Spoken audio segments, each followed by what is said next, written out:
आजकल बिहार चुनाव का माहौल है, आप जानते हैं, लेकिन इसी चुनाव के माहौल और चौकसी के बीच सिवान जिले में अब से कुछ रोज पहले एक बड़ी घटना हुई।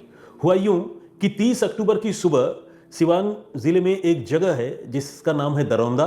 तो दरौंदा से महाराजगंज जाने वाली एक सड़क के किनारे झाड़ियों में एक शख्स की लाश पड़ी हुई मिली। ये झाड़ियां क्या थी? बेसिकली पास में ही अरहर का खेत है। उस खेत के पास जो मेड़ का जो एरिया होता है, वहां पर ये बॉडी पड़ी हुई थी झाड़ियों में। और जब लोगों की नज़र इस पर गई तो लोग इस लाश की हालत देखकर जो है वो सिहर उठे, क्योंकि वो बहुत बुरी तरह उस शख्स की हत्या की गई थी। बॉडी पूरी तरह से म्यूटिलेटेड थी और जगह जगह से कटी फटी थी। सिर के पिछले हिस्से में वार किया गया था, गला कटा हुआ था और upper part of the body जो है वो बुरी तरह लहूलुहान था और तेज धार हथियारों के कई सारे निशान थे। तो लोग इस लाश को देखकर सकते में आ गए। देखते ही देखते आप समझते हैं हमारे ग्रामीण इलाकों में किस तरह का माहौल होता है, वहाँ काफ़ी भीड़ इकट्ठी हो गई। लोग बहुत क्यूरियस थे, समझना चाह रहे थे कि भाई किसकी हत्या हुई, क्यों हुई, मरने वाला शख्स कौन है। लेकिन ज़्यादातर क्या बल्कि उस इलाके में कोई भी इस शख्स को पहचान नहीं पाया। अब चूंकि कत्ल का मामला था, गंभीर मामला था, खबर पुलिस को दी गई तो सिवान के जो एसपी हैं मनोज कुमार तिवारी, यानी जिले के जो सबसे बड़े पुलिस ऑफिसर, वो खुद अपनी टीम के साथ मौका वारदात पर पहुंचे। क्योंकि मामला कत्ल का था, संगीन मामला था और ऊपर से चुनाव का माहौल चल रहा है, तो पुलिस को रिएक्ट करना था और पुलिस के सीनियर ऑफिसर वहां मौके पर पहुंचे। पुलिस ने सीन ऑफ क्राइम का बहुत बारीकी से मुआयना किया, लेकिन वहां पर पुलिस को कोई भी ऐसी सिग्निफिकेंट, कोई भी ऐसी अहम चीज़ नहीं मिली जिससे ये पता चलता कि इस आदमी की हत्या क्यों हुई और कौन से लोग थे, इन्वेस्टिगेशन आगे कैसे बढ़े, इसको लेकर जो है पुलिस को कोई खास लीड मौका वारदात से नहीं मिली। अलबत्ता मौके से ही तकरीबन 500 मीटर की दूरी पर पुलिस को एक काले रंग का गमछा पड़ा हुआ मिला, जिसे देखकर ये लगता था कि शायद ये गमछा या तो मरने वाले शख्स का होगा या फिर मारने वाले लोगों में यानी कातिलों में किसी का होगा। और साथ ही एक मोटर बाइक भी 500 मीटर दूर पार्क थी, खड़ी थी, जिसका इस मर्डर केस से कनेक्शन पुलिस को लग रहा था। अब सवाल है इस मरने वाले शख्स के पहचान की। तो आम लोग तो मरने वाले आदमी को नहीं पहचान पा रहे थे, लेकिन पुलिस वालों ने पहली ही नज़र में देखते ही मरने वाले शख्स को पहचान लिया। आप पूछेंगे ऐसा कैसे, ऐसा क्यों? तो उसका जवाब यह है कि जिस शख्स की हत्या हुई थी वो कोई और नहीं बल्कि सिवान में ही तैनात एक पुलिस ऑफिसर था। जी हाँ, assistant sub inspector Anirudh Kumar. Anirudh Kumar मूल रूप से बिहार के ही मधुबनी जिले के रहने वाले थे। राजनगर में उनका घर है और उनका भरा पूरा परिवार है। 48 साल की उनकी उम्र है और वो सिवान जिले में ही एक पुलिस स्टेशन में एज एएसआई तैनात थे और ड्यूटी कर रहे थे। अब सवाल है कि एक सर्विंग पुलिस ऑफिसर की इस तरह से इतने ब्रूटल, इतने जघन्य तरीके से हत्या कैसे हो गई? हत्या अपने आप में बहुत संगीन बात है और जो भी कत्ल करता है ये माना जा सकता है कि वो सिरफिरा होगा, वरना वो किसी की जान कैसे ले सकता है। लेकिन ये भी माना जा सकता है कि उस आदमी में कानून को लेकर शायद कोई खौफ नहीं है। लेकिन कोई अगर पुलिस वाले का कत्ल करे तो आप समझ सकते हैं कि ये सिर्फ कानून नहीं बल्कि पुलिस से भी पंगा लेने वाली बात है। तो आखिर किसने एक सर्विंग पुलिस ऑफिसर का मर्डर कर दिया, ये अपने आप में एक बड़ा सवाल था। तो खैर पुलिस तो मरने वाले शख्स की पहचान पता कर ही चुकी थी, क्योंकि पहली नज़र में देखते ही उन्होंने आइडेंटिफाई कर लिया था, उन्हीं की टीम के मेंबर थे।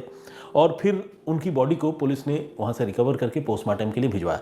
हालांकि मौका वारदात पर बॉडी को रिकवर करके पोस्टमार्टम के लिए भिजवाने के लिए भी सिवान पुलिस को अच्छी खासी मशक्कत करनी पड़ी। पुलिस ने एम्बुलेंस को फ़ोन किया सरकारी हॉस्पिटल में, और एम्बुलेंस तो क्या, उसको हायर से सर्विस कह सकते हैं, जो शव वाहन होते हैं। लेकिन पुलिस इंतज़ार करती रह गई, वो सरकारी गाड़ी सरकारी हॉस्पिटल से आई ही नहीं।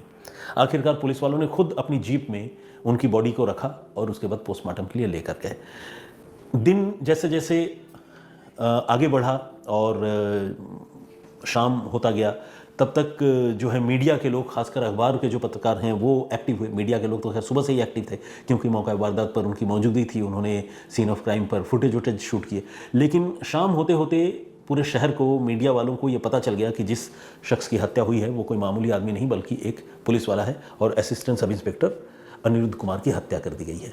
अब पुलिस इस मामले की जांच में लग चुकी थी और आजकल जांच का सबसे बेहतरीन और कारगर तरीका आपको पता है मोबाइल फ़ोन ही होता है। लेकिन दिक्कत ये थी कि अनिरुद्ध कुमार का मोबाइल फ़ोन जो है वो गायब था।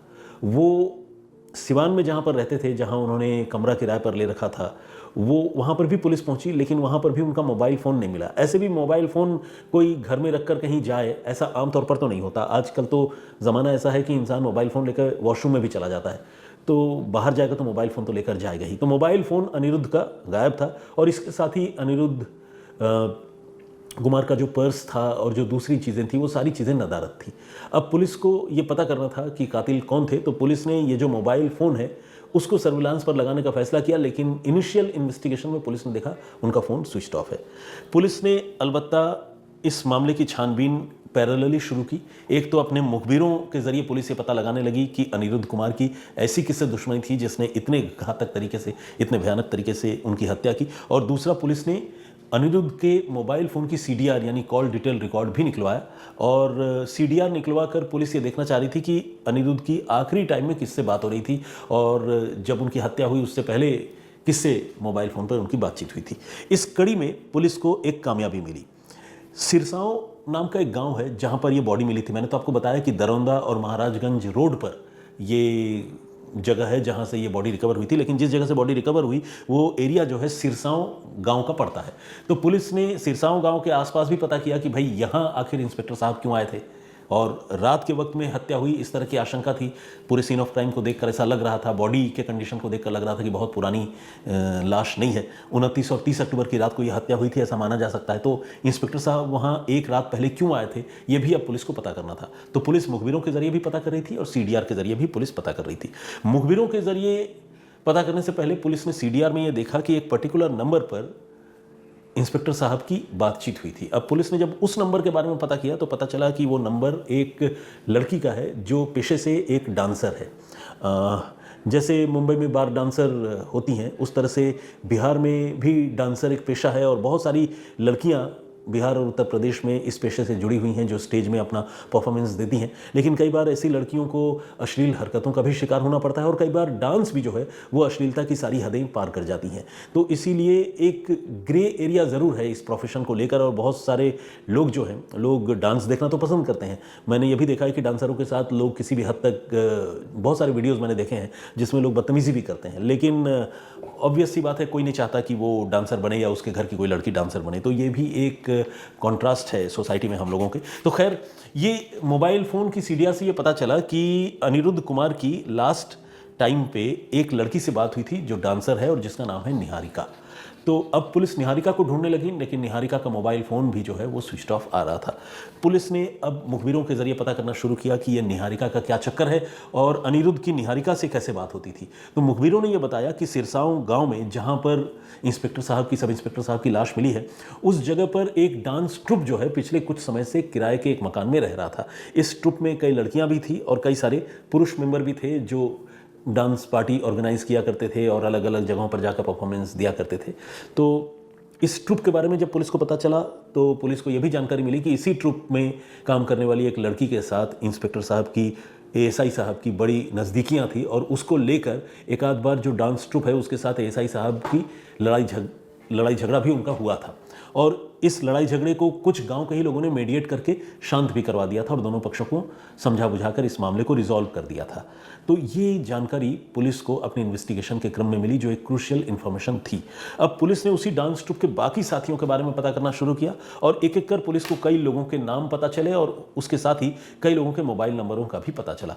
इस बीच पुलिस ने जब ये सिरसांव गांव में उस जगह पर दबिश दी जहां पर डांसरों की ये टोली रहा करती थी, पुलिस को पता चला कि पूरा का पूरा डांसरों का जो कुनबा है, जो ग्रुप है, वो वहां से माइग्रेट कर चुका है, भाग चुका है। अब पुलिस असमंजस में पड़ गई, लेकिन पुलिस के पास बहुत सारे दूसरे डांस मेंबर्स के मोबाइल नंबर थे, तो पुलिस ने उन नंबर को सर्विलांस पर लगाया और आखिरकार पुलिस ने एक एक करके इस डांस ट्रुप के तकरीबन 7 और 8 लोगों को गिरफ्तार किया, जिसमें निहारिका नाम की वो लड़की भी शामिल थी। निहारिका के अलावा राहुल यादव, रंजन श्रीवास्तव, संदीप सिंह, इमरान अंसारी, समीर इद्रिसी और एक माइनर लड़की, इनको पुलिस ने गिरफ्तार किया। सवाल यह है कि इंस्पेक्टर साहब की हत्या क्यों हुई, तो उसका जवाब यह है कि निहारिका के साथ इंस्पेक्टर साहब कुछ ज़्यादा ही क्लोज़ हो रहे थे और इतना क्लोज़ हो रहे थे कि निहारिका का जो पति है इमरान अंसारी, उसको ये बात नागवार गुजर रही थी। तो इमरान अंसारी से और राहुल यादव से पहले भी इंस्पेक्टर साहब की कहासुनी हुई थी, लड़ाई झगड़ा हुआ था जिसका मैं जिक्र कर चुका हूँ। और अब चूंकि वो निहारिका के पीछे ही पड़े हुए थे और लगातार निहारिका से, अलबत्ता निहारिका की तरफ से भी एडवांसमेंट था, ऐसी बात नहीं है कि ASI साहब अकेले परेशान कर रहे थे, लेकिन इमरान अंसारी ने यह तय किया कि वो निहारिका को ही मोहरा बनाकर जो है वो एएसआई साहब का कत्ल करेगा। फिर इमरान ने अपने ग्रुप के बाकी लोगों से बातचीत की और निहारिका से ही कहा कि डांस प्रोग्राम देखने के बहाने अनिरुद्ध को बुलाओ, एएसआई साहब को। और एएसआई अनिरुद्ध कुमार को निहारिका ने फ़ोन करके 29-30 की रात को बुलाया और डांस का प्रोग्राम दिखाने से पहले निहारिका उससे मिलने के बहाने उसने सुनसान जो दरौंदा महाराजगंज रोड पे गांव का जो आखिरी छोर है सिरसाओं गांव का, वहाँ खेतों के पास उनको बुलाया। और इससे पहले कि वहाँ और मिलन हो पाता और बातचीत हो पाती, खेतों में ही छुपे बैठे ये जो सारे लोग हैं जिनका मैंने नाम लिया एक एक करके, इन सारे लोगों ने एएसआई साहब पर हमला बोल दिया। और हमला भी तेज़ धार हथियारों से बोला और गला काटा गया। पहले तो सिर पे घातक वार किए गए और उसके बाद पूरे एरिया में खूनी खून पुलिस को मिला और शरीर का जो ऊपरी हिस्सा है वो अलग अलग हथियारों के वार से पूरी तरह लहूलुहान हो चुका था, जिसे देखकर ये क्लियर हो गया कि अनिरुद्ध कुमार पर बहुत सारे लोगों ने चारों तरफ से हमला किया और वो बिल्कुल अकेले पड़ गए और उनकी जान चली गई। तो ये तो सीन ऑफ क्राइम का मंजर और डेड बॉडी जो रिकवर हुई थी उसका कंडीशन बता रहा था। पुलिस ने जब निहारिका के अलावा बाकी के सारे लोगों को गिरफ्तार किया तो उन्होंने भी कुछ यही कहानी सुनाई और उन्होंने बताया कि उन्होंने घात लगाकर अनिरुद्ध कुमार की हत्या कर दी। तो एक ऐसे पुलिस ऑफिसर जिनका अपना परिवार था, अच्छी खासी ज़िंदगी थी, सरकारी नौकरी थी जिसके लिए लोग तरसते हैं, उन पुलिस ऑफिसर साहब को एक डांसर से दिल लगाना जो है वो घातक साबित हुआ और इतना घातक साबित हुआ कि मौत भी मिली तो बहुत ही भयानक और दर्दनाक। तो ये था पूरा घटनाक्रम जिसका उद्भेदन, बिहार में उद्भेदन कहते हैं, जिसका अनावरण बिहार की पुलिस ने कर दिया है। इस पूरे घटनाक्रम पर आपकी सोच, आपका नज़रिया क्या है, प्लीज़ हमें कमेंट करके ज़रूर बताइए।